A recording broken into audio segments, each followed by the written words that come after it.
material I just gave on the high-achieving, low-achieving teachers is part of the SAGE study.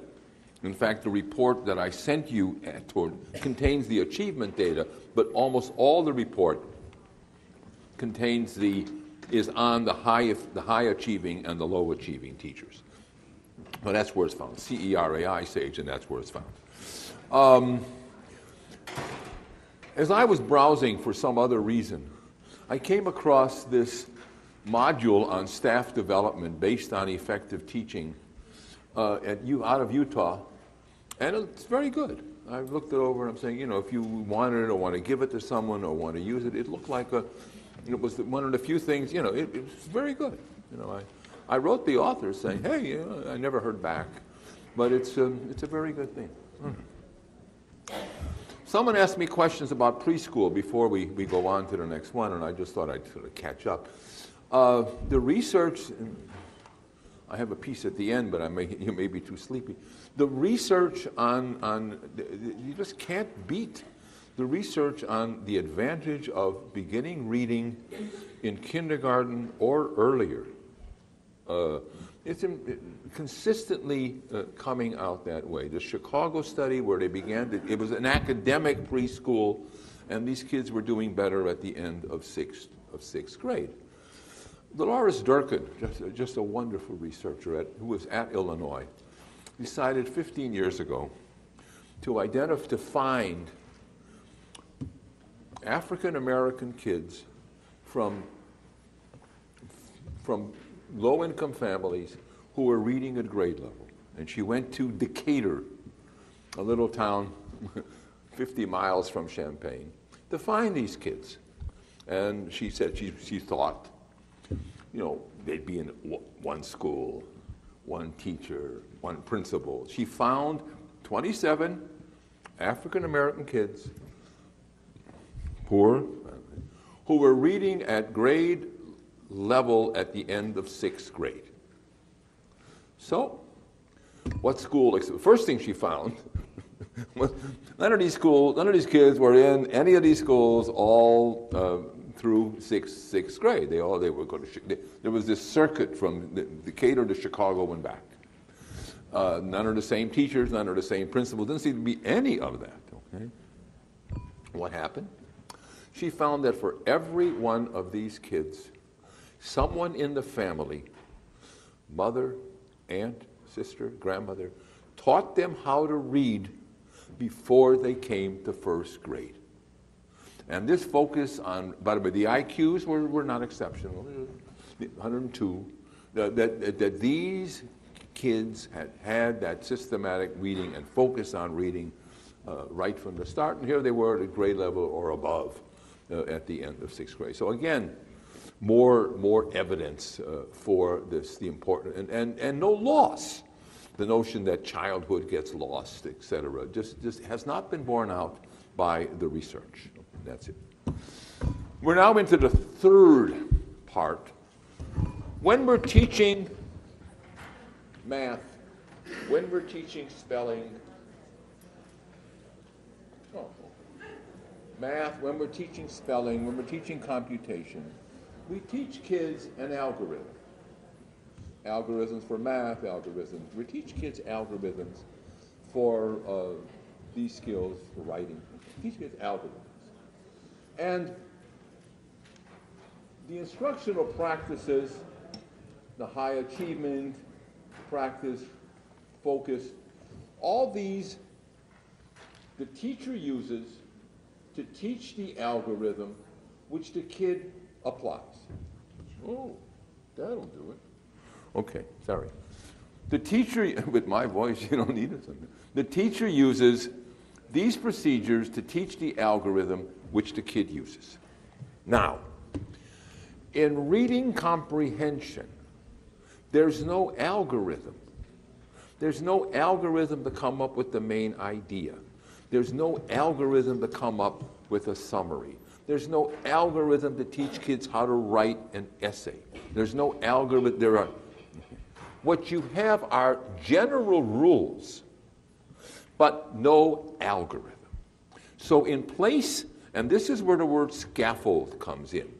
What you do is you support the learner through, and we're going to be talking about these supports, and they're all written up in my handout. You support the learner through these supports, and the learner somehow constructs the higher level, and this is higher level, ability in the area, okay? So what we're giving the kid is concrete prompts, like use concrete prompts to enable. One of the studies has taught kids to ask themselves questions, to ask questions about the materials. This is part of reciprocal teaching. They get passages, paragraphs, and the kids practice looking at the material and asking a question about it, and the kids go back and forth. Study after study has found that when kids, and in order to ask questions, we give them some support. So we say, a question will begin with who, what, why, when, where. That's the scaffold. That's the concrete prompt. Your book has almost 100 concrete prompts that the other two presenters have assembled, and they're listed and they're laid out there, and many of them are excellent. And what they do is they serve to support the learner in essay writing, in overlays, just like who, what, why, when, where, and they all serve to support the learner. That's one piece. And in the bottom, what we, the teachers, do is provide them with general strategies such as modeling, thinking aloud, models, hints. I'm going to be talking about all. We provide them with these general scaffolds which they use through the cognitive strategies. Push it down and down. And this is where construction comes in. The student constructs the ability. For example, we have found that teaching kids to generate questions, that when one group is taught to ask questions about the material and practice, okay, they're superior in reading new material. They're sometimes superior on standardized tests. Why would asking a question about a passage on Alaska lead to superior performance in a passage about Pennsylvania? We don't know because we can't investigate, but the current guess is that having to ask questions, having to practice this, led to the generation inside of an approach, a structure, a way of doing things that leads to the improved comprehension. Okay? Let's see. And okay. Now the notion of, all the way up, the notion of, and so during the 1980s, many investigators developed these supports, like who, what, why, when, where, and taught them. And the successful ones have been assembled in a number of books. Some of them are in your book. There was a wonderful book by Michael Presley, which I reference in my handout, on the teaching of cognitive strategy. Simply a superb book. Okay? There is this in Wisconsin. They put out strategic learning in the content area. Okay? You see, well, let me go back to the first one. The first overlay.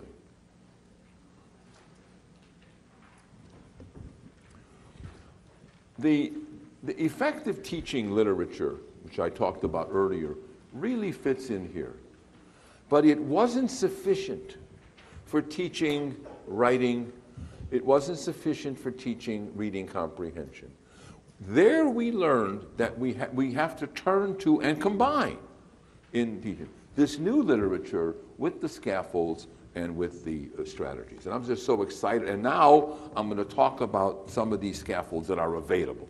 Actually, Ellis and Kozlov also talked about them, but now you've seen give the Wisconsin sort of handout so they can see it, give the Wisconsin overview, the heading. And I guess Wisconsin State Department of Education, you go to that on Google and you get it. If you're teaching kids to identify sequence, then this scaffold, this support is one they use. You have in which you take the sequence and using all the sequence develop the topic. It's a support. Now, hopefully, when this is removed, the kids have developed the competence and are able to act on their own. Another one is when an outline that they can set up for a compare and contrast procedure. I once, some of you may have heard of the 5-step essay, where the 5-paragraph essay. The romantics hate it. They think it constrains writing. I was in an advanced class I had heard about Ray Gulak, who was identified as an inspiring teacher. I was looking for those. And I went in this classroom. He was teaching an advanced class that had just finished studying Macbeth.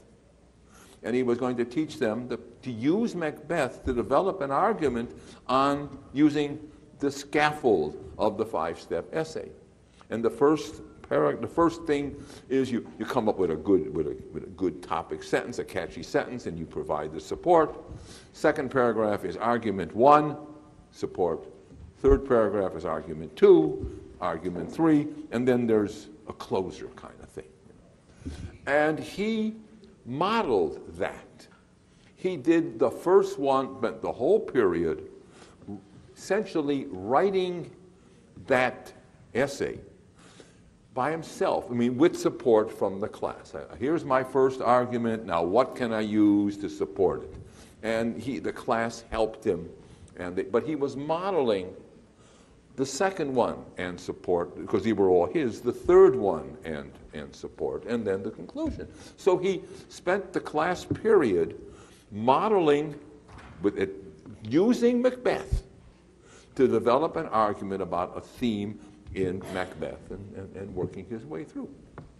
Obviously, I came back the next day. The next day, he and the class, mainly the class, came up with arguments. The class came up on a different topic from Macbeth. The class came up with the headings for the 3 paragraphs, and the class worked together to do it. Third day, clearly I came back. Each kid in the class was working on his own, and Ray was walking around supervising. So here was model, support, and this guided practice that worked all the way through. And this was the advanced class. We asked them often, well, Ray, do these kids need? Now, presumably, because they had gone through this step, these kids are now better able to apply whatever new learning is to writing. And this frequently comes out very well.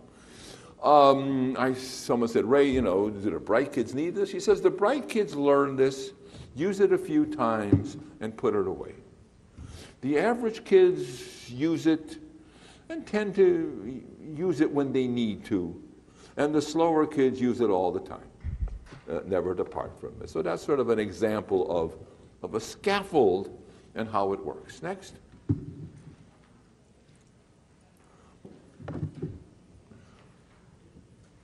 Okay. Now, this didn't, okay, now what I did, and this is in my handout. I went to these studies, these experimental studies, and I found 50 or 60 of them. I went to the studies and said, how did they do it?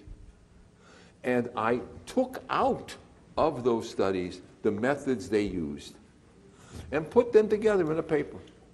It originally was 40 pages, and by working hard, I managed to get it down to like 15 now, parts of that thing. Someone once said, I'm sorry this letter is so long, I didn't have enough time to make it shorter. And so I got it down to 15. And it is, I sort of love doing it. In fact, Carla Meister and I helped me because there was such genius. There was some, it's like looking at a work of art. There was such genius, such thoughtfulness in developing this sort of thing. And what we have here, by the way, is a similar sequence to what was going on in the effective teaching research. In other words, first, this is the overview. Okay. Number one is your demonstration. You provide the prompt, and then you demonstrate it. And here is where things like models and thinking aloud comes in. Thinking aloud is a type of model. I'll come back to it.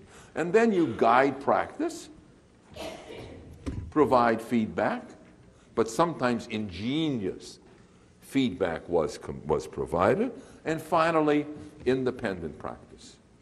But there are things in these studies, and they're in there, that you never would have seen just by going into the classroom. But if you will see, many of the teachers then use this in their own teaching. And these are beautiful, a list, and they're written out in the paper, a list of lovely ideas about teaching that I think can be used by teachers. Now, I wouldn't go in and tell a teacher, hey, I went to this conference and Rosenshine gave me 15 things. Here's the, do it.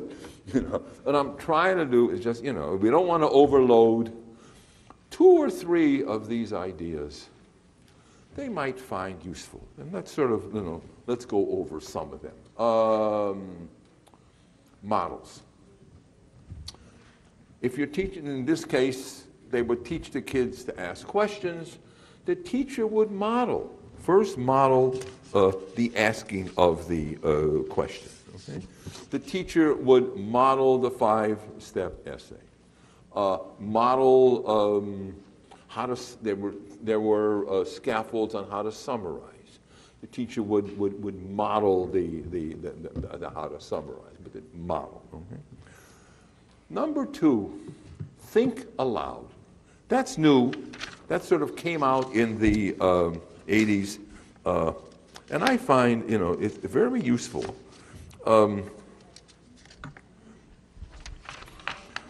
There was where you sort of, if a teacher is trying to write a summary, the teacher will think aloud the procedure he or she is using to come up with a summary. I'm looking at first, now here's an example in my text of Val Anderson, who sort of modeled summarizing.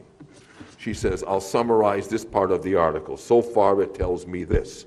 Since the title is The Spanish Inquisition, then I think that this must be important. I'll sum up by saying, and then you'll say, well, they didn't say this, they didn't say that. It's modeling the procedure either for writing or for math problem solving or for comprehension. No, so that's model. In the guided practice, what these people would do would come up with techniques that would simplify the task. I don't know why they say regulate the difficulty.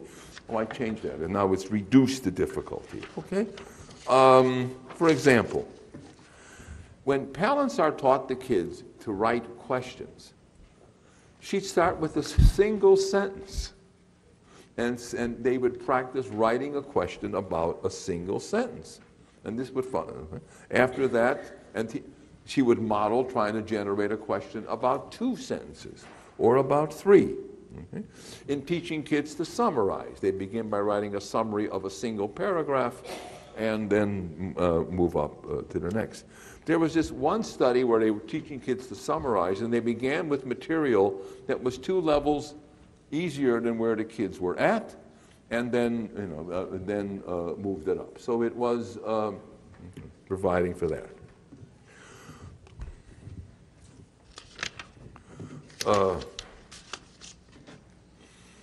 Okay. They also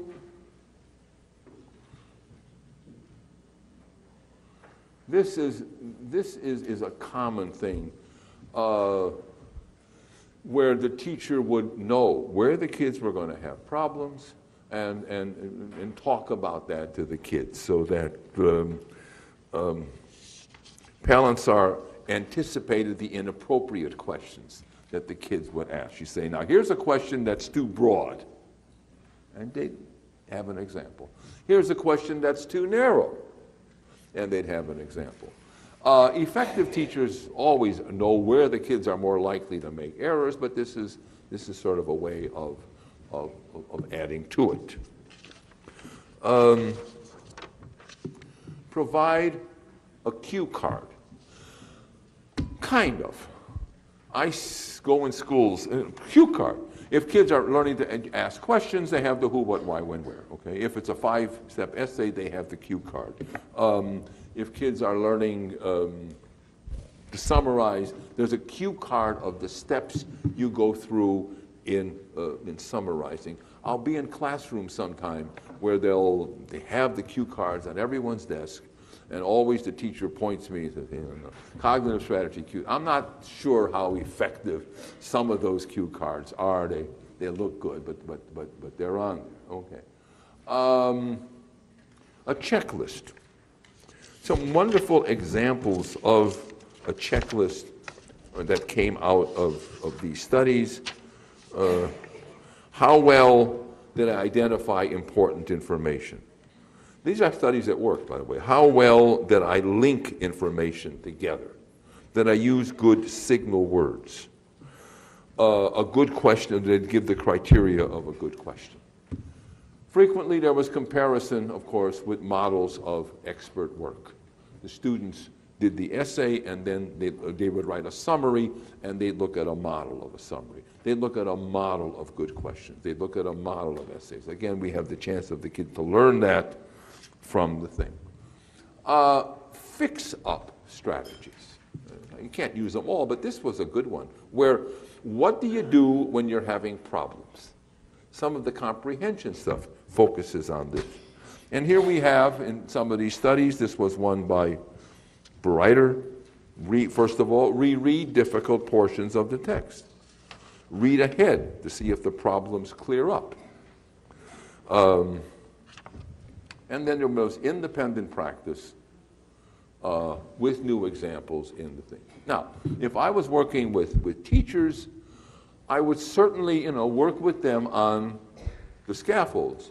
But you can't leave it at there. You see, the question is, which of these additional supports and prompts in yours would you emphasize when you're talking to them or when you're supervising them? I wouldn't give the whole list. Certainly thinking aloud, models, fix-up strategies are 3 that I would recommend, but feel free to select the ones you feel more appropriate, but my advice would be, don't push too many at once. Okay? And they're all summarized nicely in this article. Next overlay. Okay, now when you put this one up, okay, there's some numbers, you put it up, there's some numbers on the side. Cover the numbers real fast.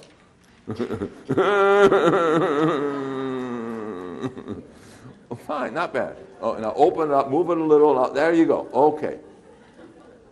This is a review that Carla Meister and I did. Okay?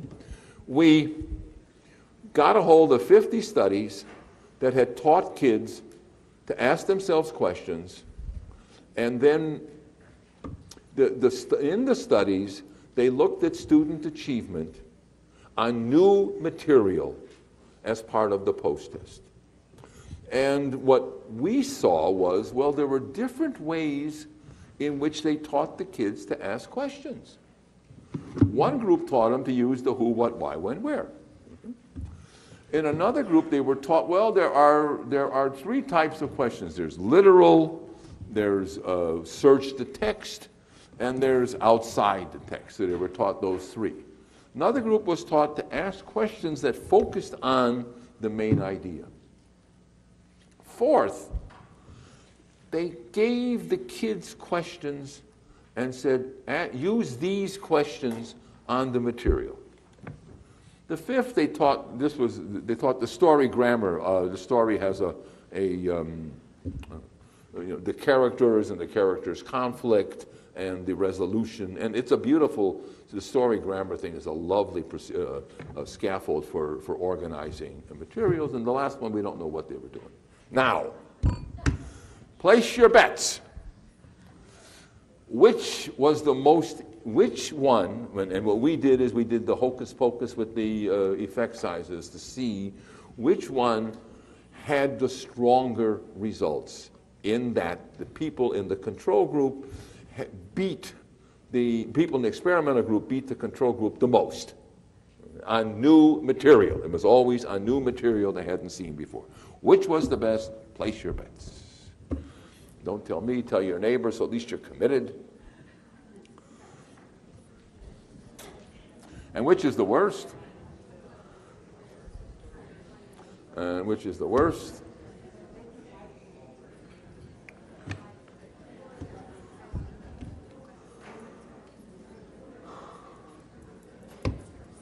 Okay, and the answer is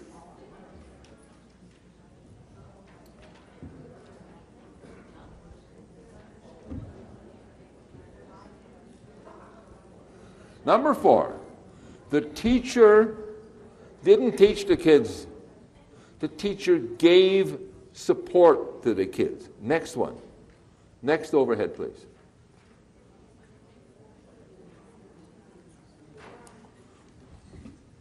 Yeah. Okay. That's it.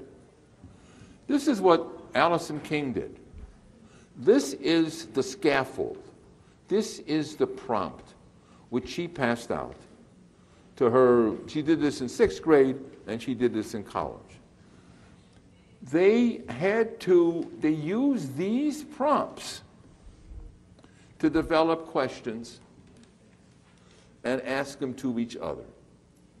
So the prompt enabled them to search, but notice the level of these prompts. Now, this is something which the Romantics would say you should never do. There's too much direction here. But this scaffold turned out to be one of the more powerful ones, because it directed their thinking better. Better meaning higher scores. Next one.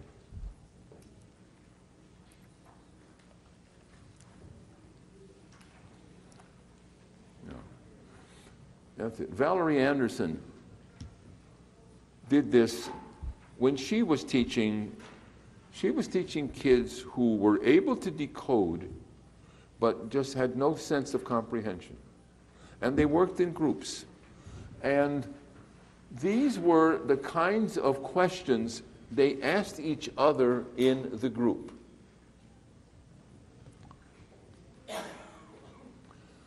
They did this Val Anderson's stuff.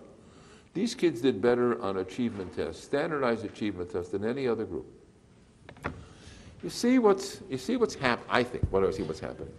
They're asking questions, both in the King and in the Anderson. They're asking questions that require the kids to do a deeper level of search than they would have had, because it's more support, than they would have had only with the who, what, why, when, where. And what we care about is not do they generate questions, but the level of search that they're going in, and whether or not that level of search generalizes to their independent reading. And so what's happening here is questions that promote a deeper search. Okay. We can leave this up for a while. One of the things I also do is look at schools where 75% of the school is on free or reduced lunch, and at the end of 3rd grade, they're reading at grade level. There are 2 of these schools in southern Chicago. Both of them require uniforms. In one of them, I barely got in because they didn't have a tie, and so the teacher had a kid give me his tie, so I wore that the day I was there. I now have a tie in my car.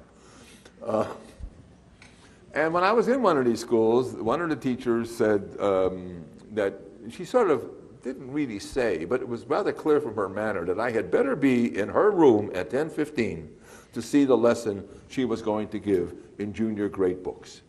And I was there in the back of the room, and I had my book.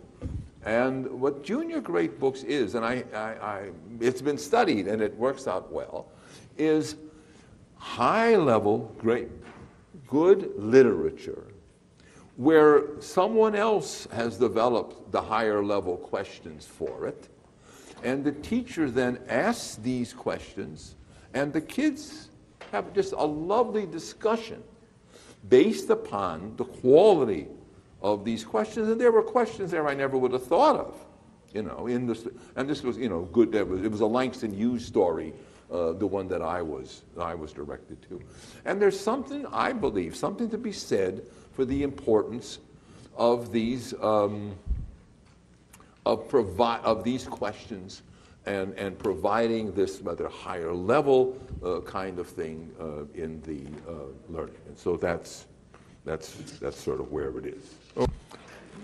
One of the topics I almost decided to study as soon as I retired was those schools where kids who have 70% or higher free and reduced lunch are reading at grade level.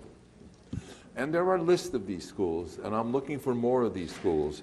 And when I can, I go out and study them and visit them, go to the school. I was in the famous Wesley School in Houston, which for me, since I also enjoy going to art museums, was just a gala time because they had these wonderful art museums down there too. And of all people, the Heritage Foundation, not my friends, came out and listed high-achieving schools, and there were 2 in southern Chicago, and I went out and visited them. And then I've been reading about this, and the question is, what does it take to achieve this? At this point, right now, I'm not happy with what I'm going to say. Because what I'm going to say is that it was an extraordinary effort by principals and teachers to make this achievement. And I'm going to be giving you more of the extraordinary effort. What bothers me is this isn't sufficient. Okay? We cannot expect a nation to demonstrate this extraordinary effort. But instead, I'm looking for examples, and they may be coming, okay, of places where they brought this program to the schools, and the schools, because in these effective schools, the principals began it. The principal said, I want this. You go into schools, you meet those principals, and they're powerful. What I want is schools where ordinary principals can do this. Now, there are some studies in progress in Fort Worth and in Baltimore City where the schools are doing well there are numerous schools, some using open court, some using reading mastery, and some using other materials in Baltimore that have excellent results at the end of 2nd grade. But we know to be we know to be very, very cautious about anything that isn't the end of 3rd grade or the end of 4th grade.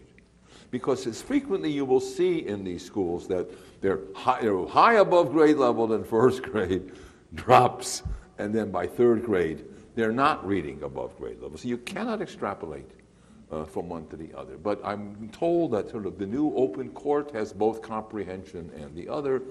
And so I'm waiting. If there's the things I want to see may come out of Baltimore, may come out of Fort Worth, or it may not. So because the issue is not, can we talk about and identify and praise these extraordinary schools, which deserve praise, but how can we convert this into work with ordinary schools? Okay, so I'm going to talk about the extraordinary schools, but remember that's not sufficient. Okay, The teachers, each school developed a unique program to raise achievement in their school. I asked this one, what basal are you using? And he said, well, what are you using? We're changing it over to summer. So they were busy, developing and changing their own material. But this development was done by exceptional teachers and exceptional leaders. Of course, they aligned instruction to meet the state test and the standardized test. I mean, I never knew that there were workbooks for the Iowa. There were workbooks for the California, and they had these workbooks and these worksheets. I happened to be there a day when they were going down there, and they're going through it, and they were using the worksheets for the state test. Of course you teach to the test. It's going to make more sense. What they frequently find is a sawtooth effect, but if you're using, let's say, the Iowa, each year you use the Iowa, scores go up, and then if you shift to the California, scores drop. Of course. I mean, the format changes, the content changes, you're learning the skills that are asked for by the Iowa, and you get better at teaching them, and then there's another variety in the California. So it was aligned to the test. They were, one says, one teacher said, you have an opportunity to be creative. Remember, the Milwaukee teachers were creative. But you shouldn't spend a lot of time on latitude and longitude if it's not on the test. A great deal of time was expected from the teachers. The teachers participated in decision-making, but were also expected or willing to work long hours. And as a result, many in one school, the one South Chicago school, he pretty much got rid of the whole staff. He said, I want teachers who are going to be dedicated. I don't want them going home at 3 o'clock, with a smile and a couple of sheets. I want these hard-working, dedicated teachers. He had them. And the ones I saw were just beautiful, wonderful, hard-working people. We sat, but this was not the first group. The first group had left, and they had them. And in each case, there was turnover until they found the people who were willing and able to do this. Now, many of the schools provided for additional instructional time, and time's expensive. They got the money through foundations or through special programs in their school district. For example, there was a time after school lighthouse in one case, where they stayed there. They stayed in these activities and studies until 5 o'clock. Okay? On weekends, one school had Saturday school, after-school tutoring programs, additional tutoring during the school day. The support personnel, the librarians, the secretaries acted as tutors during the lunch hour. 3 specific after-school programs were mentioned in these reports. But no 2 schools mentioned the same after-school program. Now, clearly, if we want kids reading at grade level, they need the background knowledge which will enable them to construct meaning from these texts. Providing the thought skills that we mentioned here obviously is important, but it's not going to be sufficient without the background knowledge which comes from extensive reading. There's almost no substitute for this extensive reading. And the middle-class kids get it at home, are doing it all the time. What these after-school programs do is provide for this extensive reading. It's time. And so, but it's money. And I don't know if we can think that you can do and get all this extensive reading without providing for the after-school time. But there was a lot of this after-school activities in these schools. In most of these schools, certainly the ones I was in, they were all reading in first grade. I mean, whatever was in the first grade reader or basal or whatever they were using, that was begun in kindergarten. And these kids would finish, in one case, I was half the books, but every one of them began formal teaching of phonics in kindergarten or earlier, at least earlier.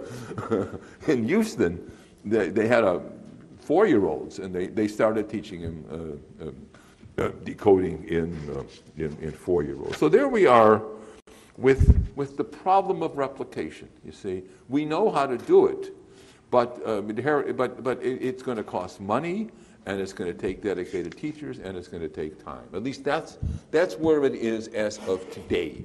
Okay. The 3rd grade results will be coming in another few months in Baltimore and in Ohio, and we'll see what turns out of that. But I sort of wanted to give you where we are now.